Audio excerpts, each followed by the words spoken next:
Today I want to talk about one of my favorite analogies for trusting in God, and that is rock climbing. If you know anything about me, you know in the past I've liked climbing, and actually a couple months ago I started rope climbing for the first time. Now my first time doing this, I was at a climbing gym, and they had this system called an auto belay. Now what an auto belay is it's a device that hangs at the top of a wall with a rope that goes all the way down, and you put yourself into it, connect yourself to the rope so that when you get to the top of the wall and you let go, it slows your fall down. And what's interesting with the auto belays, the way it works is it doesn't start catching you until you've fallen maybe 2 or 3 feet. So for, 1 to 2 seconds, there is this slight sliver of absolute tear. And then it catches, and suddenly you feel it catching you and slowing your fall, and the anxiety just leaves you.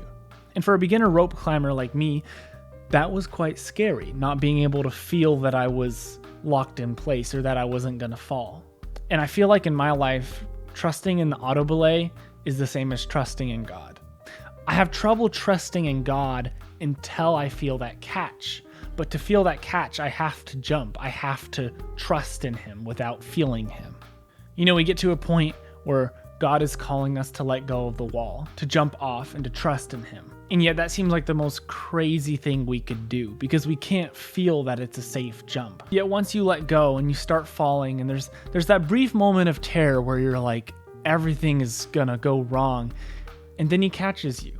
He catches you and He reminds you that He is your foundation, that He is your anchor, that He is a safe place. I've found that my faith is built through these acts of jumping and trusting in God. That once I jump and I feel the catch, my trust and my faith have grown. I now have a greater faith because I've seen Him catch me. And the next time I jump, it'll be easier. And the next time, it'll hopefully be even easier. When I was climbing at the gym, the 10th time I was doing it, I wasn't that nervous. It would still sometimes, occasionally I'd be like, I'm still just jumping off a wall. But every time I did it, it got that much easier. I do expect that as we grow in our faith, there will be those bigger walls where we have to jump from an even higher place and it's even scarier. But God will continue to build our faith through those jumps, through trusting in Him. And again, what I love about the auto belay is you can't always feel it until you've jumped. Part of faith, part of trust is there will be times where it doesn't feel safe. It doesn't feel like the right decision, but you can feel or hear the Spirit calling you to do it either way. So I encourage you to pray to God. God, where are you calling me to jump? What is the next jump or the next hold I need to grab onto? And it's hard to take those jumps. It's hard to let go, but God will always catch you. Sometimes the fall can feel maybe longer than 2 seconds, but in the end, we can always fall back on Him.